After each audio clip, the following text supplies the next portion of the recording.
तो दोस्तों first time सबसे पहले मिर्जापुर 3 के एक्सप्लेनेशन लेके हम लोग आ रहे हैं। 4 साल बाद नया सीजन आ चुका है, तो अगर आप एक डाई हार्ट फैन है तो रीकैप की आपको कोई जरूरत नहीं है। चलिए सीधा एक्सप्लेनेशन शुरू करते हैं। सीरीज के शुरुआत में हम मुन्ना भैया को देख पाते हैं जो कि मर चुके हैं। हमने आखिरी सीजन में लास्ट एपिसोड में देखा था गुड्डू और गोलू ने इनको मार डाला था। आज इनकी शव इधर पड़ा हुआ है शमशान में, और आज इधर उनके अंतिम संस्कार करने के लिए कोई नहीं है। ना कालीन भैया है ना उनके लोग, सिर्फ है उनकी पत्नी माधुरी जो कि प्रदेश की मुख्यमंत्री भी है। माधुरी मानो अंदर से टूट गई है। उसके पापा चले गए, अब मुन्ना जो कि उनके इतने करीब थे। माधुरी इस चीज को कभी नहीं भूलेगी। कोई ना होने के वजह से माधुरी ने ही मुन्ना को अग्नि दी। फिर बाहर जाके रिपोर्टर और प्रदेश के लोगों को बोला कि मैं एक भय मुक्त पूर्वांचल बनाऊंगा। जब उनके सेक्रेटरी उन्हें बोलते हैं कि गुड्डू के लिए हम शूट एंड साइट का ऑर्डर जारी कर देते हैं, तब माधुरी बोलती है उसको मारोगे तो कोई और बैठेगा, हमको गद्दी को खत्म करना पड़ेगा। फिर हमको कोर्ट का सीन दिखाया जाता है जहाँ पर हम रॉबिन, डिम्पी और गुड्डू के मम्मी और उसके पापा को देखते हैं, जहाँ पर कटघरे में एक हविलदार बोल रहा होता है जज को, साहब जब मैं आज सुबह स्टेशन खोला मुझे रमाकांत जी दिखे जो कि आके बोलते हैं कि उन्होंने मौर्य जी का खून किया है और वो सरेंडर करना चाहते हैं। मैं तो पहले एकदम ही घबरा गया, ये वकील साहब क्यों मौर्य जी को मारेंगे। तभी हम देखते हैं रमाकांत मिश्रा खुद ही खड़े हो जाते हैं। वो बोलते हैं मैंने मौर्य जी को मारा है, मैं गुनहगार हूँ, मुझे सजा दी जाए। तभी हम देखते हैं ऑपोजिशन का वकील जो कि मौर्य जी की तरफ से थे, वो बोलते हैं ये काम इन्होंने जानबूझ के किया, इनके सुपुत्र गुड्डू को कोई बिजनेस में हानि ना पहुंचे इसलिए मौर्य जी को इन्होंने मार डाला, इनको तो फांसी की सजा होना चाहिए। फिर जज सब कुछ सुनने के बाद ये बोलते हैं ठीक है, कुछ दिनों तक हम इनको कस्टडी में रखेंगे, आपके पास अगर कोई सबूत हो, कोई प्रूफ हो, आप पेश कर सकते हो। फिर हम देखते हैं पुलिस की वैन में इनको बिठाया जाता है और गुप्ता जी जाके ड्राइवर को पैसा दे देते हैं। पुलिस की जीप और वैन पीछे पीछे जाती है और कुछ टाइम बाद हम नोटिस करते हैं कुछ ब्लैक स्कॉर्पियो गाड़ी को रोक देते हैं। फिर होता है भौकाल, गाड़ी से कौन उतरता है, गुड्डू पंडित। फिर हम देखते हैं पुलिस वैन का डोर पुलिस खुद अपने हाथों से खोलते हैं और गाड़ी में जाते हैं गुड्डू पंडित अपने पापा से बात करने के लिए। वो बोलते हैं अब क्या सोच रहे हो, अब क्या सोच के ये सब कुछ कर रहे हो, आपको फांसी में लटका देंगे, मैं किसको खड़ा कर दूंगा, वो अपने ऊपर ये जिम्मेदारी ले लेगा। तभी रमाकांत बोलते हैं तुमको अपने किए कराई पे कोई शर्म नहीं है ना, मुझे है, ये सब कुछ करके गुड्डू तुम क्या ही हासिल कर लोगे। गुड्डू तब बोलता है मुझे चाहिए पावर, फुल इज्जत, उसके साथ मिर्जापुर की गद्दी भी। तभी उसके पापा बोलते हैं तुम गाड़ी से उतरो, स्टेशन के बाहर मेरी स्कूटर पार्क है, उसको घर तक छोड़ देना बस। दूसरी जगह माधुरी के ऑफिस को देखते हैं जहाँ पर हम शरद को देखते हैं, जहाँ पर शरद माधुरी से बोलता है मेरा फुल सपोर्ट आपके साथ है। माधुरी तब शरद से बोलती है कि मुझे आपकी सपोर्ट चाहिए नहीं, ऊपर से अगर आपको बचे रहना है तो आपको मेरी सपोर्ट चाहिए। तब शरद बोलता है हम लोगों को एक दूसरे का सपोर्ट चाहिए, जब मेरे पापा मरे थे तब मुन्ना मेरे साथ खड़ा था, मैं चाहता तो उसके अंतिम संस्कार पे आ भी सकता था, पर उससे आपकी रेपुटेशन को हानि पहुंचता। अभी हम दोनों एक ही तरफ है, हमारा मकसद सिर्फ एक ही है। तब माधुरी बोलती है मकसद तो मेरा पूरा हो जाएगा, पर भय मुक्त प्रदेश बनाने में आप भी अड़चन डालते हो, मैं किसी को नहीं बख्शूंगा। शरद तब हामी भर के उधर से चला जाता है। जाते टाइम शरद माधुरी से पूछता है कालीन भैया का कुछ पता चला, तो माधुरी बोलती है नहीं, अभी तक उनकी बॉडी नहीं मिली। फिर हमको आजमगढ़ दिखाया जाता है जो कि पूर्वांचल के अंदर ही आता है। आजमगढ़ में हम देखते हैं कि गोलू एक गाड़ी में वेट कर रही होती है अपने लोगों को लेके। तभी सामने से हम एक लड़के को देखते हैं और पीछे वाला गोलू को बोलता है यही खबड़ी है, यही पहुंचाएगा हमको कालीन भैया की तरफ। मतलब गोलू, गुड्डू और ये सारे लोग कालीन भैया के बॉडी को ढूंढ रहे हैं। उनका शक है कि कालीन भैया का कहीं ना कहीं ट्रीटमेंट हो रहा है। फिर पीछे वाला वार्न भी करता है कि ये इलाका उतना सेफ नहीं है, इनका खुद का बाहुबली है। गुड्डू भैया का हम लोग वेट कर लेते हैं, पर गोलू नहीं सुनती, वो गन लेके अपने लोगों को लेके निकल जाता है उस लड़के को फॉलो करते हुए। बहुत देर तक वो लोग फॉलो करते हैं और ऊपर उनको एक बच्चा देख रहा होता है। फिर वो लोग कुछ टाइम बाद एक जगह पहुंचते तो हैं, किसी का तो ट्रीटमेंट चल रहा था, पर जब दरवाजा खोलते हैं वो देखते हैं कि कोई दूसरा है। फिर उधर वो लोग बातचीत सुलटा के लौट ही रहे थे, उनका तब रास्ता रोक दिया जाता है। तभी गोलू सबको शांत रहने के लिए बोलते हैं कि हम मिर्जापुर से हैं, हम किसी को ढूंढने के लिए आए हैं, मुझसे बैर लोगे तो गद्दी से बेईमानी करोगे। फिर भी वो लोग गोलू की तरफ देखते रहे। तभी पीछे से एक आवाज आता है कि ये मिर्जापुर नहीं है, इधर के बाहुबली हम हैं। तब गोलू जब उसके आंखों में आंखें डाल के बोलता है अगर तुम गद्दी के खिलाफ जाओगे तो तुम गद्दी के दुश्मन बनोगे। तभी वो इशारा करता है अपने लोगों को। तभी हम देखते हैं उस खबरी को वो लोग खींच के लाते हैं और गोलू के सामने ही मार डालते हैं। और मार के जाते टाइम वो बोलता है गुड्डू पंडित पूर्वांचल चलाएगा, यह अभी तय नहीं हुआ है, ये तय होगा सारे बाहुबली के समर्थन के बाद, और लड़की हो इसीलिए तुमको मैं जाने दे रहा हूँ। दूसरी जगह हम गुड्डू को देखते हैं जो कि अपने पापा की स्कूटर लौटाते हुए अपनी मम्मी को बोलते हैं कि तुम और डिम्पी मेरे साथ रहोगे, तुम्हारे जान को खतरा है, पर उसकी मम्मी नहीं मानती। तब गुड्डू बोलता है कि आप इतना जिद क्यों करते हो। तब उनकी मम्मी बोलती है कि अगर इस फैमिली में जिद्दी ना हुए तो मैं इस फैमिली का कैसा, मैं कहीं पर नहीं जाऊंगा, प्रदेश का सबसे बड़ा बाहुबली की माँ हूं मैं, मुझे किस बात का खतरा। दूसरी जगह हम माधुरी और एक ऑफिसर को देखते हैं जो माधुरी को बोल रहा होता है गुड्डू को खत्म करने के लिए ज्यादा कुछ नहीं, उसके दुश्मन बहुत है, उसको हम उसके ऑपोजिट खड़ा कर देंगे, गुड्डू ऑटोमेटिक खत्म हो जाएगा। और उस दिमाग से नहीं सोचता, दिमाग से वो गोबर बुद्धि है, कोई ना कोई तो गलती जरूर करेगा। माधुरी उसे खुला छूट दे देती है और ये बोलती है कुछ भी करो पर वो हम तक ना पहुंचे। त्रिपाठी भवन ने उसने माँ को और लल्ला को बंदी बना के रखा है, उनका बस ख्याल रख लेना। और माधुरी ये भी बोलता है अगर कालीन भाई का कुछ खबर मिले तो बताना, वो मिसिंग है, उनका बॉडी नहीं मिला अभी तक। तब वो ऑफिसर बोलता है ऐसे गैंगस्टर ये सब बड़ा कांड करने के बाद छुप जाते हैं। तब माधुरी बोलते हैं अब ये ख्याल रखिए वो एक मंत्री भी है। फिर हमको त्रिपाठी भवन दिखाया जाता है जहाँ पर हम मीना और उसके बच्चे को देखते हैं। तभी गोलू अंदर आता है और पानी पीने के बाद उससे मीना बात करने के लिए जाती है और बोलती इतने स्ट्रेस क्यों ले रहे हो। तभी गोलू बोलता है धीरे धीरे सब लोग इंटरेस्ट ले रहे हैं गद्दी के लिए, हमको प्लान बनाना पड़ेगा नहीं तो गद्दी से हम हाथ धो बैठेंगे। 2 दिन के अंदर सारे बाहुबली लोगों ने मीटिंग बुलाया है और हमको भी जाना चाहिए, पर गुड्डू को समझाना पड़ेगा। तभी उनके काम वाली भी बोलती है ऐसा ही नियम है, अगर कोई गद्दी पे नहीं हो तो मुखिया के लिए बाहुबली लोग वोटिंग करते हैं, मेरी ननिहाल है ना आजमगढ़ पे मुझे पता है। तभी गुड्डू भी रात को गोलू को बोलता है पश्चिम वाले इतनी इंटरेस्ट क्यों दिखा रहा है, हमारा मैटर है, हम लोग ही सुलटा लेंगे। पर गोलू बोलता है गद्दी का एक नियम है, एक संतुलन है जो कि हमको मेंटेन करना रखना पड़ेगा, अभी हम गद्दी के खिलाफ नहीं गद्दी के दावेदार है।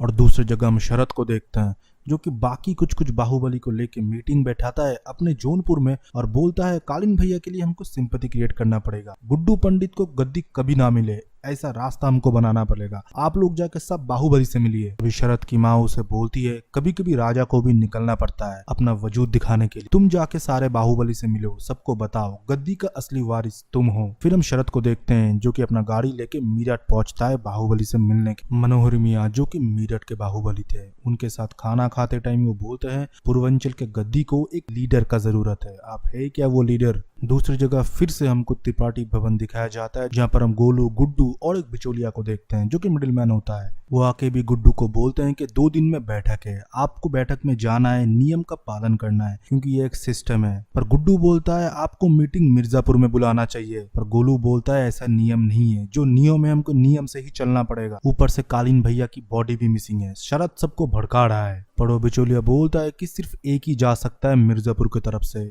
तब गोलू बोलता है ठीक है आप चले जाइए, मैं बाहर खड़ा रहूंगा। फिर हम देखते हैं 2 दिन बाद रात को अलग अलग जगह से सारे बाहुबली आए थे मीरठ को। सारे बाहुबली बैठक के पहले अपना गन वगैरह सरेंडर कर देते हैं। फिर बैठक में वो लोग बैठते हैं और मिर्जापुर का सीट खाली था, मिर्जापुर की तरफ से उनका खास आदमी आया था। जब मिर्जापुर के दावेदार लोग नहीं आए तब मनोहर मियाँ बोलते हैं कि मीटिंग शुरू किया जाए। मीटिंग शुरू करते ही मिर्जापुर की तरफ से आने वाले वो बोलता है कि मिर्जापुर में हक गुड्डू का ही है क्योंकि त्रिपाठियों को उन्होंने खत्म किया है और गद्दी के असली दावेदार वो है। तभी शरद बोलता है कि गद्दी पे सिर्फ हक होता है उनके खून का, त्रिपाठियों में कोई बचा नहीं तो वोटिंग होना चाहिए। और गुड्डू पंडित किसी भी नियम का पालन नहीं करता, जो उसने आज किया है गद्दी का उसने मान नहीं रखा, मीटिंग में वो नहीं आया। तभी सारे लोग पूछते हैं, तभी शरद बोलता है तो दावेदार तो मैं ही होता हूँ और कोई बचा नहीं है, और कुछ लोग उसमें सहमति भी दे रहे थे। तभी हम देखते हैं तालियां मार मार की एंट्री लेता है गुड्डू भैया। वो बोलता है इस बार भी क्या भीख में ही लोगे जैसे जौनपुर भीख में लिया था। तभी शरद भी बोल देता है एक टाइम पे तुम कालीन भैया के लिए काम कर रहे थे, तुम उनके वफादार कुत्ते थे, आज दावेदारी दिखा रहे हो। गुड्डू को ज्यादातर इन सारे बातों पे गुस्सा आ जाता है, वो शरद को जाके कूटने ही वाला था।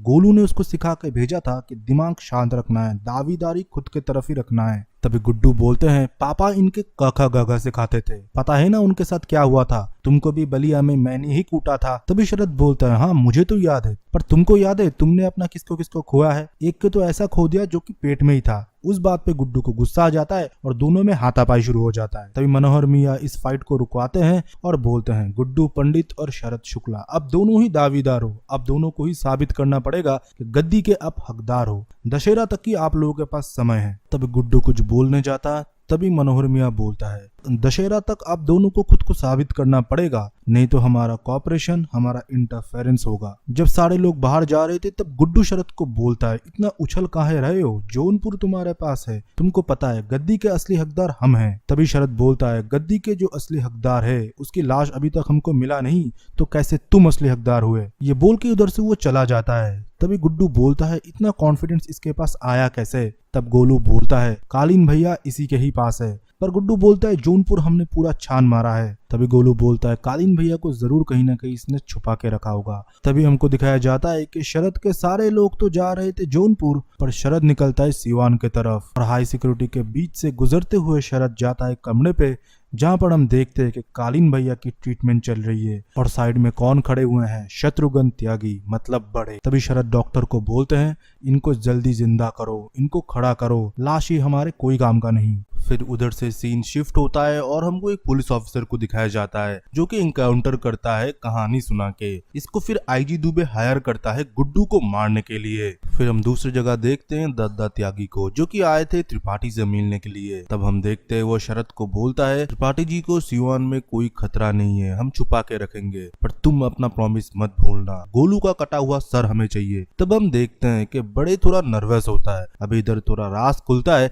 आपको याद होगा लास्ट सीजन में इन दोनों के बीच फाइट हुआ था, गोली चली थी। असलियत में मड़ा छोटे नहीं था, मड़ा बड़ा है। छोटे अभी बड़ा बन के सबको चकमा दे रहा है, क्योंकि अगर वो सबको सच सच बता दे तो दद्दा त्यागी ही उसे मार देगा। फिर हमको त्रिपाठी भवन दिखाया जाता है जहाँ पर सारे लोग बैठे हुए थे। वाल्मीकि ने अच्छा खासा सेटिंग कर लिया था, टंकी के ऊपर भी एक स्नाइपर लेके बैठा के रखा था, जब भी सही रेंज मिले गुड्डू पंडित को ये ठोक देंगे। फिर हमको दिखाया जाता है कि गद्दी चेंज होने के वजह से पूरा सप्लाई चेन टूट चुका है। गुड्डू बोलता है, अभी काम में तेजी आना चाहिए, आप लोग ओवर टाइम करिए, बंदूक बनाइए। और गोलू जाते हैं अपने कॉलेज रिक्रूट करने के लिए, बंदूक बनाने के लिए। भाई ये दिन भी देखना पड़ रहा है। फिर से कबूतर आते हैं और बंदूक लेके चले जाते हैं और धीरे धीरे सब कुछ ठीक हो रहा था। फिर हम दूसरी जगह देखते हैं गोलू के पापा गुप्ता जी आए थे उनके भवन पे। वो बोलते हैं आके, जो अफीम की खेती है वो माधुरी के नाम पे है, जो कि जेपी यादव ने किया था, और आपको अगर वो चाहिए आपको इलीगल तरीके से उसको हासिल करना पड़ेगा। और दूसरी जगह हम जेल पे देखते हैं जहाँ पर रमाकांत पंडित एंड लाला दोनों ही थे। शरद भी बहुत चालाक था, उसे भी पता है बिना अफीम के धंधे के वो पैसा नहीं बना पाएगा। फिर वो लाला के पास जाता है, उसको ऑफर देता है, मैं तुम्हारा बेल कराऊंगा, तुम अफीम का धंधा मुझे सौंप रहे हो, पर 50-50 प्रॉफिट रहेगा, तुम तुम्हारा नेटवर्क दोगे, मैं सप्लाई करूंगा। फिर हम देखते हैं वाल्मीकि आईजी दुबे को कॉल करते बोलता है, ये हर रोज 3 गाड़ी लेके निकलता है,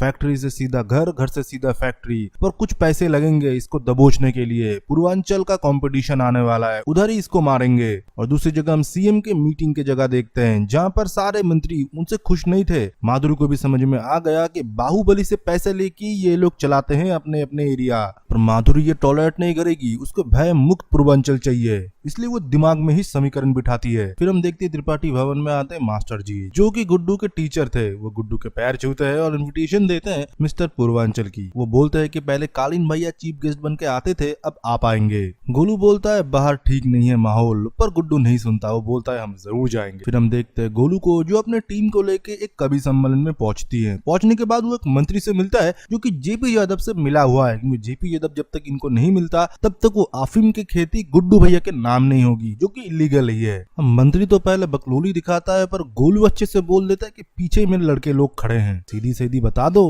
नहीं तो तुम्हारा हालत मैं खराब करूंगा, सिर्फ एक मीटिंग फिक्स करा दो। फिर मंत्री भी मान जाता है। दूसरी जगह बॉडी बिल्डर कंपटीशन पे पहुंचता है हमारे गुड्डू भैया, जो कि गोलू के बिना ही पहुंचे थे। पहुंचते ही वो देखते हैं एक भोजपुरी स्टार आता है जो कि उनके बाजू में ही बैठता है, पर उनसे थोड़ी बदतमीजी से बात करता है। फिर भी गुड्डू भैया खुद को कंट्रोल किए हुए थे। फिर हम उस फंक्शन में देखते हैं कि वाल्मीकि मौजूद होता है अपने लोगों के साथ। उसने पूरा मास्टर साहब के साथ प्लान बना के रखा था कि गुड्डू को आज इधर ही ठोकेंगे, और मास्टर साहब भी क्या करे भाई, गुड्डू के लोगों को उन पे कुछ शक होता है तो उनका पीछा करता है, पर उनको भी मार दिया जाता है। फाइनली जब गुड्डू भैया को बुलाया जाता है स्टेज में प्राइज देने के लिए, तब वो भोजपुरी स्टार भी जाता है, तब भी उनमें थोड़ा आनाबानी हो जाता है, तो गुड्डू भैया गुस्से में उसको 2 चमाट मार देते हैं। तभी हम देखते हैं कि वाल्मीकि गन निकालता है, तभी होता है घमासान फाइट। कभी गुड्डू इन पे भारी पड़े, कभी गुड्डू इन पे। फाइट चल रहा होता है, गुड्डू धीरे धीरे सबको पेल देता है और लास्ट में वाल्मीकि उसे दबोच लेता है और एकदम गन पॉइंट में रखता है। तभी पीछे से गोलू की गाड़ी आता है और वाल्मीकि को ठोक देता है। वाल्मीकि अधमरा होकर पड़ा हुआ था। तब गुड्डू पूछता है तुमको किसने भेजा है, तब वो सब सच सच सच बता देता है। तभी वो भोजपुरी स्टार गुड्डू भैया से माफी मांगता है, पर गुड्डू भैया नहीं सुनते, वाल्मीकि के गन से उसे ठोक देता है और गोलू को बोलता है अपदा को मैंने एक अपॉर्चुनिटी में बदल दिया है, अभी देखो ना उनकी कैसी लंका लगेगी। और वही होता है, अगले दिन टीवी में दिखाया जाता है कि एक पुलिस ऑफिसर के थ्रू एक भोजपुरी स्टार मारा गया। तो माधुरी के सरकार को भी झटका लगता है और ऑपोजिशन मौका ना छोड़े, वो भी इंटरव्यू पे बोले जाती है कि इसके पापा का बहुत बड़ा एक्सपीरियंस था, पर यह अभी बच्ची है, ऐसे प्रदेश नहीं चलाया जाता।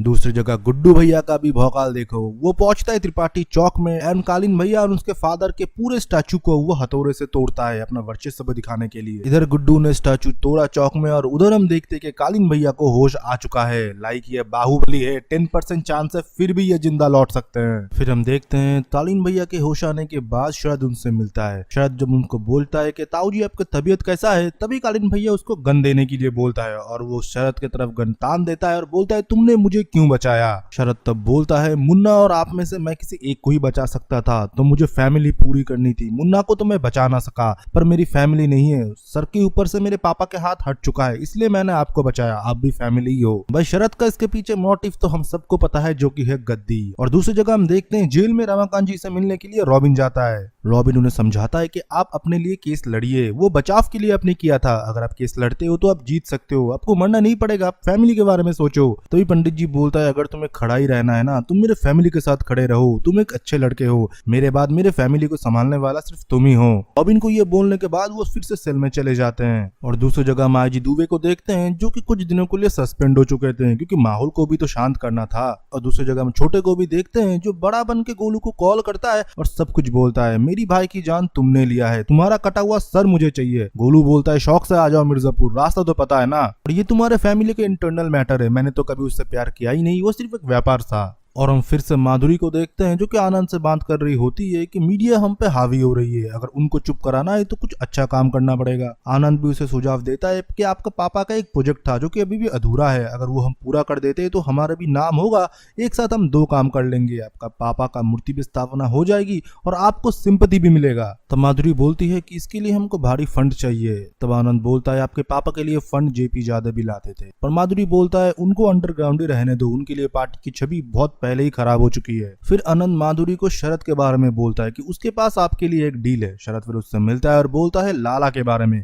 जिसके पास आफीम है, अगर हम उसका नेटवर्क शुरू कर दे आपको अच्छा खासा पैसा मिलेगा, आप आपका प्रोजेक्ट भी शुरू कर सकते हो। पर माधुरी बोलती है सब कुछ ठीक है, पर लाला को मैं बेल नहीं दिला सकता, मेरे पास और अच्छा प्लान है। फिर हमको छोटे को दिखाया जाता है जिसकी भाभी उसके साथ लिपटना चाहती है, पर वो नहीं चाहता क्योंकि वो उसके भाई की पत्नी है, इसलिए वो ज्यादातर घर नहीं रुकता, हमेशा अवॉइड ही करता है। दूसरी जगह हम गोलू को देखते हैं जो कि अपना नेटवर्क बिछा चुकी थी, वो कालीन भैया को ढूंढने के लिए कुछ भी कर सकती है, इसलिए इस बार उसने खबड़ी सिवान की तरफ भेजा। फिर हम जेल में देखते हैं कि पंडित जी कुकिंग कर रहे होते हैं, उसके साथ और एक बंदा था जिसका नाम होता है गेरुआ। गेरुआ के ऊपर कोई हमला करता है तो वो गेरुआ उसे मार डालता है, और सारे लोग पंडित जी को पहले बोले थे कि गेरुआ वकील लोगों से बहुत चिढ़ता है, उनको मार देता है वो, पर गेरुआ पंडित जी को नहीं मारता। गेरुआ उन्हें बोलते हैं मुझे पता है आप एक सच्चे लॉयर हो, इसलिए मैंने कभी भी आपके ऊपर हाथ नहीं उठाया, मैं आपका रिस्पेक्ट करता हूँ, आप मेरे लिए एक अर्जी डाल दीजिए। फिर बातचीत में हमको पता चलता है कि गेरुआ की छोटी लड़की के साथ बाहर दुष्कर्म हुआ है, इसलिए उसने 4 लोगों को जिंदा मार दिया।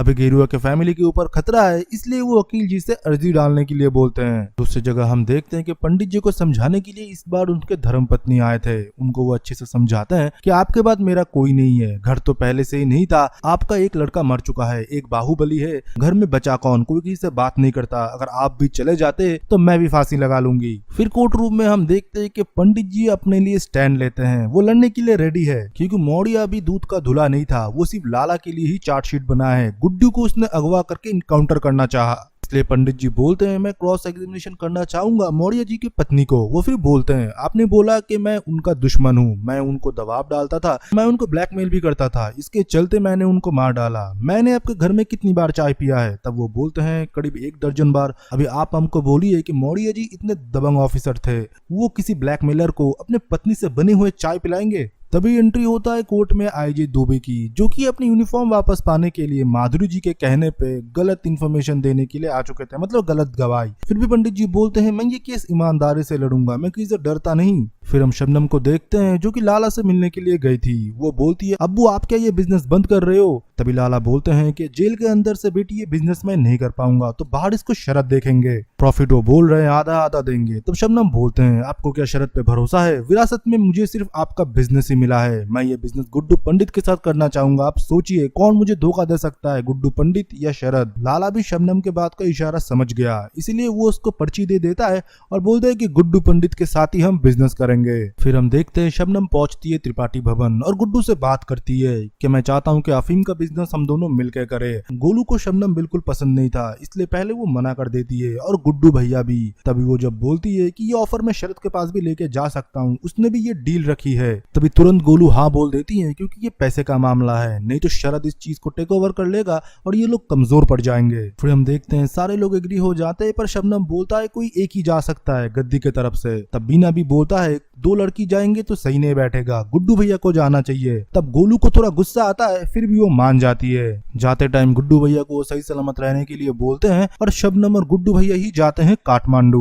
काठमांडू जाने के बाद शबनम बाहर रुकती है और गुड्डू भैया जाती है अंदर डील करने के लिए। वो लोग बहुत ही बड़े सप्लायर थे और पूरे नेपाल में उनका अच्छा खासा दबदबा था और गुड्डू उधर दिमाग शांत रख के उन लोगों को इम्प्रेस कर लेता है और डील क्रैक करता है। होटल पहुंचते ही गुड्डू भैया गोलू को कॉल करता है और सब कुछ बताता है कि डील क्रैक हो चुका है, पर आज रात को हम होटल में ही रुकेंगे। गोलू को पता था कि वो शबनम के साथ है, पर गोलू बोलता है मैंने आपसे पूछा नहीं है, पर सही सलामत रहिएगा। तभी जब रात को गोलू सो रही होती है तभी उसके इन्फॉर्मर का उसके पास कॉल आता है कि सिवान में कालीन भैया छुपे हुए हैं, उनका ट्रीटमेंट चल रहा है। तभी गोलू डिसाइड करती है कि वो जाके कालीन भैया को उधर ही खत्म करेंगे। वो गुड्डी को बहुत बार कॉल करता है पर गुड्डू फोन नहीं उठाता क्योंकि बाजू में शबनम खड़ी हुई थी। वो उसके साथ मूवमेंट बनाने की कोशिश करता है और लड़का भी बहक जाता है हमारा। फिर उन दोनों में थोड़ा मूवमेंट शेयर हो जाता है। गोलू फिर उधर से खुद ही निकल जाती है कुछ लोगों को लेके। जाते टाइम वो रॉबिन से मिलता है कुछ पैसों के लिए, क्योंकि गोलू ने बोला था मेरा खाता पूरा बंद कर दो, क्योंकि इन्फॉर्मर को पैसे चाहिए था। फिर हमको देखने को मिलता है जो इन्फॉर्मर ने गोलू को इन्फॉर्मेशन दिया था असलियत में वो एक चाल था जो कि छोटे ने रचा था। फिर हम लोग देखते हैं वो लोग रात को सिवान के लिए निकलते हैं, पहुंचते पहुंचते सुबह हो जाते हैं। फिर कालीन भैया को जिस घर में रखा गया था उधर उसका इन्फॉर्मर उन लोगों को लेके जाता है। फिर वो लोग एक एक को मारते हुए ऊपर पहुंचते कालीन भैया के कमरे की तरफ। गोलू फिर दरवाजे से देखता है कि अंदर कालीन भैया लेटे हुए हैं, पर गोलू बोलता है ये इतना आसान नहीं हो सकता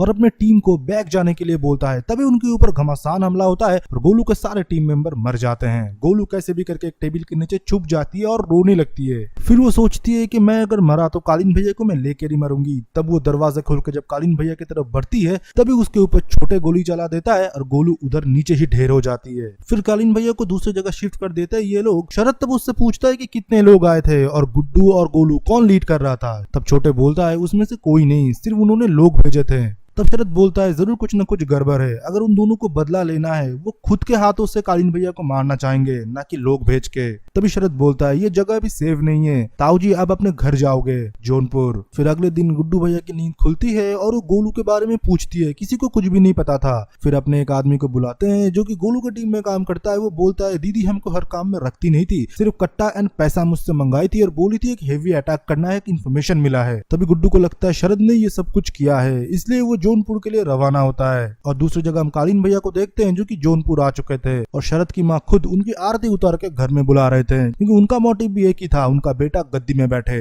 तब जब शरद को पता चलता है कि गुड्डू निकला है और मार्केट तक पहुंच चुका है, शरद भी तब अपने गैंग को लेके पहुंच जाता है गुड्डू के सामने। फिर दोनों लोग जब एक साथ सामने होते हैं तब गुड्डू बोलता है गोलू को इज्जत से लौटा दो, अगर उसको कुछ भी हुआ तो पूरा जौनपुर हम जला देंगे। तभी शरद बोलता है गोलू मेरे पास नहीं है, अगर मेरे पास होता तो दो कंडीशन होते, पहला तो मिर्जापुर के बॉर्डर में उसका लाश मिलता, सेकंड तुम जौनपुर में इतने आसानी से घुस नहीं पाते। तभी हम देखते हैं इतना गर्मा गर्मी के बीच मनोहर मियाँ का कॉल आता है दोनों को ही, और वो दोनों को ही समझाते हैं कि अभी कोई खून खराबा नहीं चाहिए, गोलू जौनपुर के पास नहीं है, गुड्डू तुम शांत हो जाओ, अगर हमें कोई सबूत मिलता है हम जरूर बताएंगे। और शरद को भी वो शांत रहने के लिए बोलते हैं। जब झगड़ा हो रहा था गुड्डू ने गर्मा गर्मी में बता दिया कि मेरे पास अफीम है, अगर तुम्हें वो भी चाहिए मैं दिला दूंगा, बस गोलू को लौटा दो। शरद फिर लाला को क्रॉस कॉलिंग करता है। लाला बोलता है डील लिया हुआ था कि बेल के बदले अफीम, तुमने बेल नहीं नहीं दिला पाया, मैंने आफीम नहीं दे पाया। फिर कालीन भैया को जाके शरद सब कुछ बताता है कि उसका प्रॉब्लम क्या है और कहाँ पर वो मात खा रहा है। कालीन भैया तो है पुराने चावल, वो बोल देते हैं कि लाला का जो पूरा सप्लाई है वो पानी के थ्रू आता है। फिर शरद जाके पुलिस को सब कुछ बता देते हैं कि वो पानी के बोट के ऊपर रेड मार दे।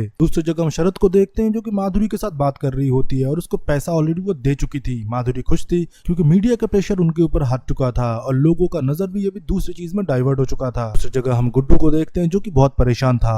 वो गुप्ता जी से बोलते हैं मैंने पूरा मिर्जापुर छान मारा है, गोलू कहीं भी नहीं है। गुप्ता जी बोलता है मैंने गोलू के नंबर ट्रेस करने के लिए दिया है पर वो लोग परमिशन नहीं दे रहे हैं, मैं लखनऊ जा रहा हूँ। तभी बीना आके बोलती है गुड्डू को कि उतना स्ट्रेस मत लो, अब गद्दी पे बैठे हुए हो, गद्दी ज्यादा इंपॉर्टेंट है इस टाइम आपके लिए। तभी गुड्डू बीना भाभी को बोलते हैं कि आफीम की डिलीवरी न ये गद्दी मेरे लिए इंपॉर्टेंट है, गोलू से ज्यादा। ऐसे 100 गद्दी में कुर्बान कर सकता हूँ गोलू के लिए। तभी बीना भाभी जाते टाइम गुड्डू को ड्रग्स थमा देते और बोलते स्ट्रेस रिलीफ करने की दवा है ये। तो गुड्डू को तब मानसिक हालत ठीक नहीं था, उसको तब यही ठीक लगा कि स्ट्रेस कम करने के लिए वो ड्रग ले ले। फिर वो अपने मरे हुए भाई बबलू को सॉरी बोल के ड्रग्स खींच लेता है। फिर हम देखते हैं कि गोलू तो गायब हो जाता है। इस वजह से पूरा प्रदेश में गर्मा गर्मी का माहौल था, एक दूसरे को वो लोग मार रहे थे। कभी मिर्जापुर वाले जौनपुर वाले पे अटैक कर रहे थे, कभी जौनपुर वाले मिर्जापुर वाले पे। धंधे का सबका नुकसान हो रहा था। शरद फिर सब कुछ जाके ताऊ जी को बताता है और तब कालीन भैया बोलते हैं भस्मासुर का नाम तुमने सुना है, वो आखिर में खुद के सर पे खुद हाथ रख देगा और खुद ही मर जाएगा। जो वायलेंस उसने शुरू किया है वही उसको ले डूबेगा, तुम बस शांत रहो। फिर हम देखते हैं पुलिस को जो टिप मिला था वो नेपाल के थ्रू जो बोट आ रहा था गुड्डू भैया के तरफ अफीम लेके, वो रास्ते में ही रोक दिया जाता है। पुलिस पूरा तलाशी लेता है पर उनको अंदर कुछ भी नहीं मिलता। असलियत में जोशी नाम का एक आदमी जो कि लाला के लिए ही काम करता था, उसने ही रूट को डाइवर्ट कर दिया था और सारा बर्फी उन्होंने गुड्डू भैया के हवेली में पहुंचा दिया था। पर इस बात पे शबनम खुश नहीं थे। वो बोलती है कि तुमने रूट को कॉम्प्रोमाइज कर दिया, तुम्हारे गुस्से की वजह से उन लोगों को पता चल गया कि हमारे बर्फी कहाँ से आते हैं। तब गुड्डू बोलते हैं ठीक है नेक्स्ट टाइम हम रूट चेंज कर लेंगे, उतना चिंता की कोई बात नहीं है, वायलेंस तो नहीं रुकने वाली। तब शबनम बोलती है इतना सब कुछ वायलेंस उस गोलू के लिए तुम्हारा। असलियत में शबनम गुड्डू से प्यार करती है पर गोलू के लिए उसका इतना पॉजिटिव होना शबनम को पसंद नहीं था, इसलिए गोलू के बारे में वो अनाप शनाप बक देती है। पर गुड्डू भैया को तो गुस्सा आता है और शबनम को पकड़ लेती है कि तुम्हें पता है कि तुम किसके पास जाके सेफ हो, शरद के पास या मेरे पास। तुम भी बिजनेस ही करने आए हो तो तुम अपने बाप की ही बेटी, पैसा भिजवा दूंगा, बर्फी तुमने दिया है ना। तब शबनम मना कर देती है क्योंकि शबनम के मन में गुड्डू के लिए एक सॉफ्ट कॉर्नर है, ना कि बिजनेस। धीरे धीरे हम अगले दिन देखते हैं बीना और गुड्डू मिलकर बात कर रहे थे कि अभी तो इस बर्फी को सप्लाई करना पड़ेगा पूरे पूर्वांचल पे। बर्फी तो सप्लाई हो रहा था पर शरद के आंखों में नींद नहीं था, चाहता था कि लाला की बर्फी बाहर ना बिके। शरद के पास जो बर्फी है उतना क्वालिटी की नहीं है। तब वो डीलर बोलता है मैं अपने एरिया में तो देख सकता हूँ पर अच्छी माल है, लोग तो खरीदेंगे ही। वो डीलर ये भी बोलता है माल एकदम सोना है, अगर ये बिकता गया तो लोग और डिमांड करेंगे, गुड्डू और बेचेगा, आपका बिजनेस पूरा ठप हो जाएगा। अगर आपको सरवाइव करना है तो गुड्डू को रास्ते से हटाना पड़ेगा। दूसरी जगह हम जेल में देखते हैं पंडित जी को जो कि दूसरे कैदियों के लिए बेल वगैरह लिखा करते थे, मतलब उनके लिए वो केस लड़ रहे थे।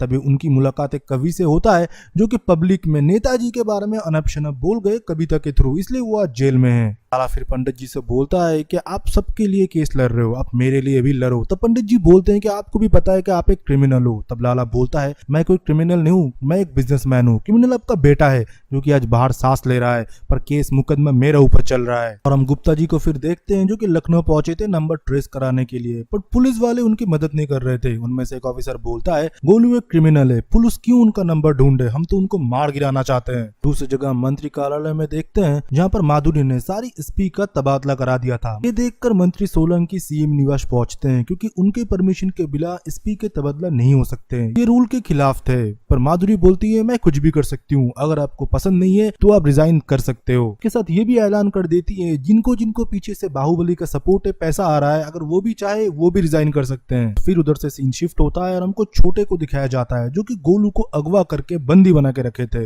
अभी भी उसके लिए उसका सॉफ्ट कॉर्नर था और छोटे गोलू के सामने बड़े होने की प्रिटेंड कर रहे थे, पर गोलू को एक मिनट में पता चल गया कि ये बड़े नहीं है, ये छोटे हैं। फिर हम सीएम कार्यावास को देखते हैं जहाँ पर आनंद बोलते हैं सोलंकी को ये सब बोलने के बाद वो जरूर कुछ न कुछ करेगा, वो अगर पुराने चीजों को खोदने लगे, अगर जेपी यादव तक वो पहुंच गया तो जरूर वो लोग कुछ न कुछ करेंगे। तब माधुरी बोलती है अब जरीना किधर है, तुम उसको बुलाओ, वो इस पार्टी को अंदर से जानती है और जेपी यादव के लिए जरीना ही काफी है। हम जरीना को देखते हैं जो कि पार्टी में एक छोटे कार्यकर्ता ही थे, उनको कोई सीरियस नहीं लेता था, वो जगह जगह भाषण भी देते थे थे तो लोग सिर्फ उसके रूप देखने के लिए आते थे और उनके डांस। फिर हम देखते हैं कि जरीना को सीएम निवास से कॉल आ जाता है और दूसरी जगह हम देखते हैं कि विपक्ष पार्टी जाके जेपी यादव से मिलते हैं जो कि अंडरग्राउंड थे। और दूसरी जगह हम देखते हैं कि पंडित जी की पूरे परिवार जाते हैं उनसे मिलने के लिए, पर तब जेलर बोलते हैं कि आज कुछ कैदी को रिहा कर दिया जाएगा, इसलिए जेल में आज जलसा होने वाला है। फिर हम देखते हैं जलसे के बीच में वो कवि जो अपना कविता सुनाता है और उसके हाथ में एक पेंसिल था। कविता खत्म होने के बाद लाला उसे शाबाशी देता है,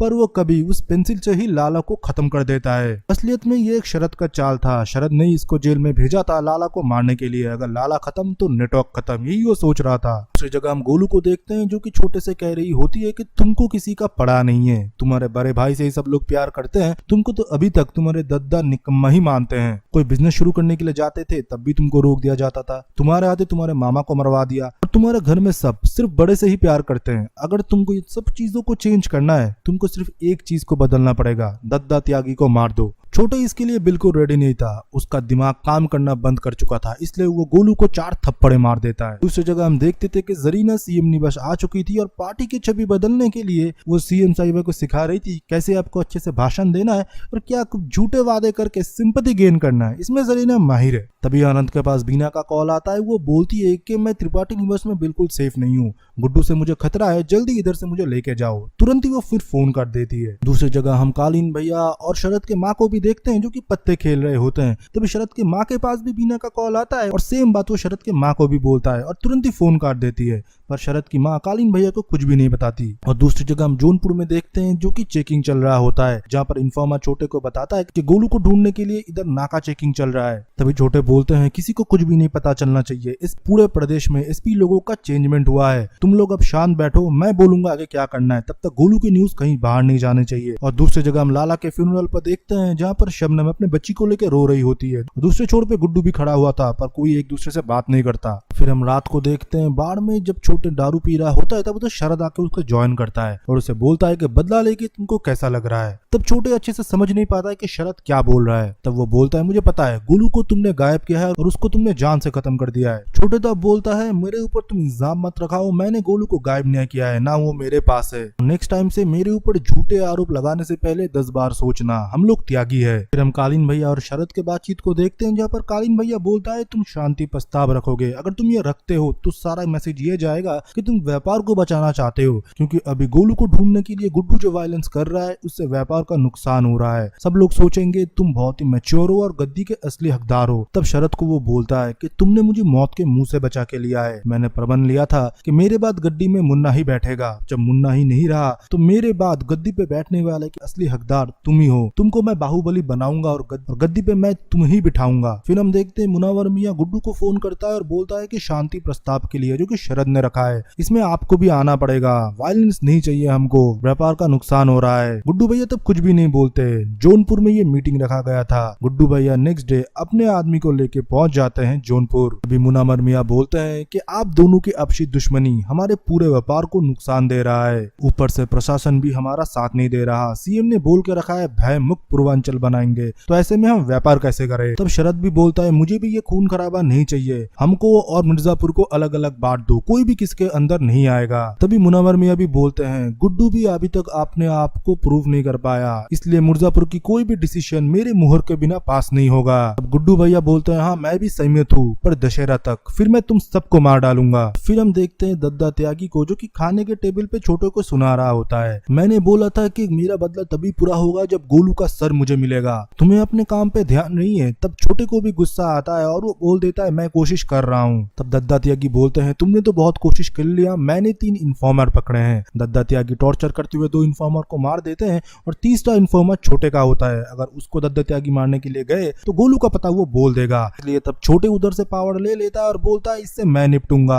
थोड़ा मोड़ा उसे टॉर्चर करते हैं और बोलते हैं आप मेरा गुस्सा इन पे मत उतारिए, मैं गोलू का पता जल्द से जल्द लगा लूंगा। फिर हम देखते हैं छोटे गोलू से मिलने के लिए जाता है, वो बोलता है तुम मुझसे प्यार करते हो। तब खुद को जिंदा रखने के लिए गोलू बोलता है हाँ मैं तुमसे प्यार करता हूँ। इस बात पे छोटे को विश्वास नहीं था, वो बोलता है तुम जिसके जिसके साथ रहते हो गुड्डू तुम उसी के साथ ही प्यार करते हो, ये मुझे पता है। तब छोटे को गुस्सा दिलाने के लिए वो बोलता है हाँ मैं उसी से प्यार करता हूँ, और गुड्डू प्यार करता है पूर्वांचल से। अगर मुझे मारना है तो मार दो, मेरे मरते ही अगर उसे पता चला कि तुमने मुझे मारा है तो सोच सकते हो तुम्हारे और तुम्हारे परिवार का क्या होगा। फिर हम लोग अगले दिन देखते हैं एक बॉडी को जो कि पूरा जल चुका था और हूबहू देखने में लग रहा था कि ये गोलू की बॉडी है जो कि कचरे में फिका दिया गया था। वहां पर तो गुड्डू गुप्ता जी पहुंचते हैं और उसके बॉडी को देख के जब कंफर्म करते हैं कि ये गोलू की ही बॉडी है, गुड्डू तब ये देख के कापड़ा होता है और पीछे हम देखते हैं कि गुप्ता जी खुद को ही शूट कर लेते हैं। फिर हम गुड्डू को देखते हैं जो कि इस डिप्रेशन में नशे करते हुए पागल हो रहा था। फिर गुड्डू अपने फैमिली से मिलने के लिए आता है पर उसके फैमिली में कोई उससे मिलना नहीं चाहता था एक्सेप्ट उसकी मदर। फिर हम त्रिपाठी जी को देखते हैं जो कि शरद के साथ बात कर रहा होता है। गोलू के बॉडी को अगर बॉर्डर पे फिकवा गया है गुड्डू को सीधा चैलेंज करने के लिए, त्यागी ये दोस्त तुम्हारे ऊपर ही डालेंगे। तब शरद बोलता है मैं इसको खुले में लूंगा क्योंकि अगर मैं लेता हूँ मेरा वर्चस्व बना रहेगा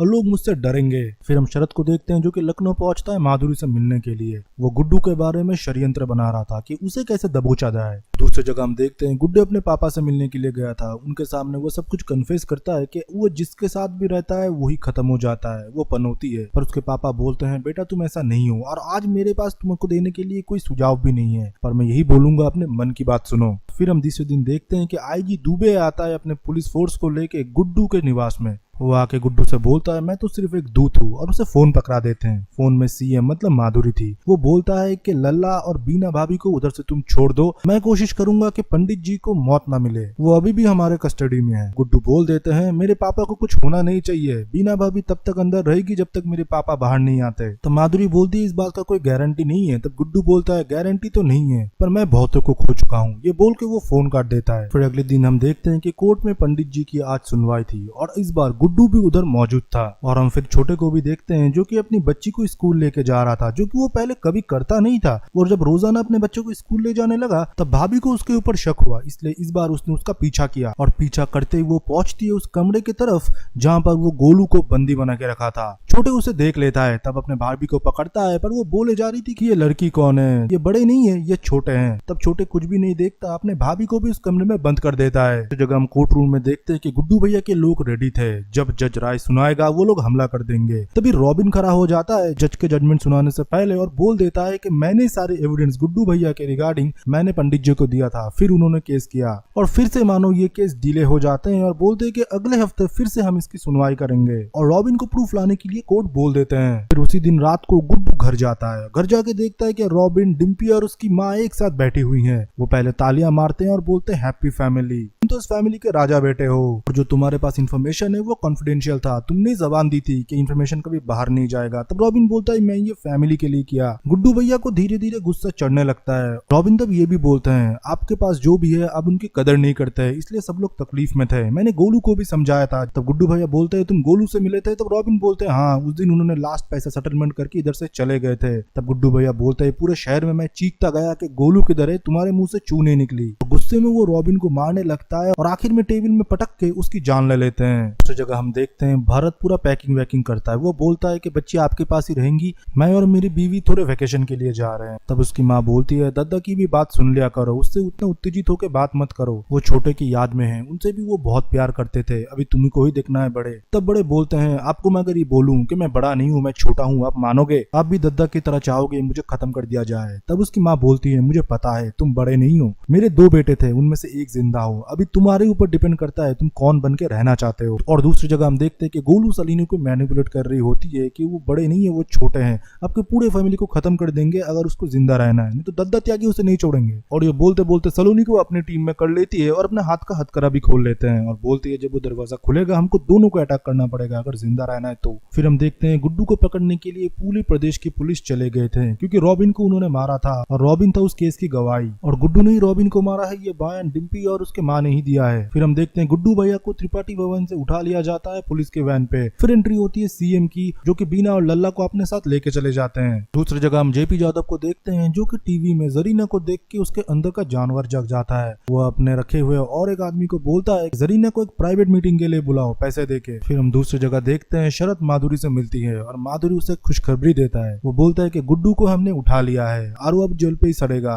माधुरी और शरद की नजदीकें बढ़ रहे थे जब शरद ने बोला कि हमको को गुड्डू चाहिए। माधुरी मना कर देती है, वो बोलती है ये प्रशासन देख लेंगी, उसको हम फांसी की सजा देंगे। अभी तुम्हारे हाथ में फैसला है शरद, मैं तुम्हारे साथ नई जिंदगी शुरू करना चाहता हूँ। अभी तुम्हें पुराने दलदल में जाना है या तुमको मेरे साथ नई शुरुआत करना है। तब शरद नई शुरुआत ही चुनता है और गुड्डू को वो इनके जिम्मे में ही छोड़ देता है। दूसरी जगह हम जेपी यादव के आदमी को देखते हैं जो कि जरीना को पैसा पहुंचाती है और बोलती है कि प्राइवेट मीटिंग है, पर नाम नहीं बताती। और दूसरी जगह माधुरी को देखते हैं जो गुड्डू से मिलने के लिए गए थे। माधुरी तब उसे बोलती है कि तुम कुछ टाइम के ही मेहमान हो, फिर तुम नहीं रहोगे इस दुनिया पे, ना रहेगा तुम्हारा वर्चस्व। गुड्डू भैया बोलते हैं मैंने लाइफ में 2 टाइम ही मुन्ना भैया से इंप्रेस हुआ था, कॉलेज में उनका लाइफ जीना चाहता था, अभी आपको मुन्ना भैया तो नहीं रहे, उस कपूत के लिए अभी भी आप लड़ रहे हो। तब माधुरी बोलती है अगर मुन्ना का बदला लेना होता तो कब का मैं तुमको मार दिया होता, मुझे भय मुक्त पूर्वांचल चाहिए, वायलेंस से मुझे नफरत है। और जेल में ऑफिसर को भी बोल के जाते हैं कि इसको अच्छे से कुटाई करो। और दूसरी जगह हम देखते हैं कि गोलू और सलूनी रेडी थी, जब कमरे में छोटे आएंगे ये हमला कर देंगे। पर छोटे दरवाजा खोल के ही प्रिटेंड करता है कि वो बड़ा है, पर सलूनी समझ नहीं पा रही थी। वो बोलते है सलूनी तुम बाहर जाओ,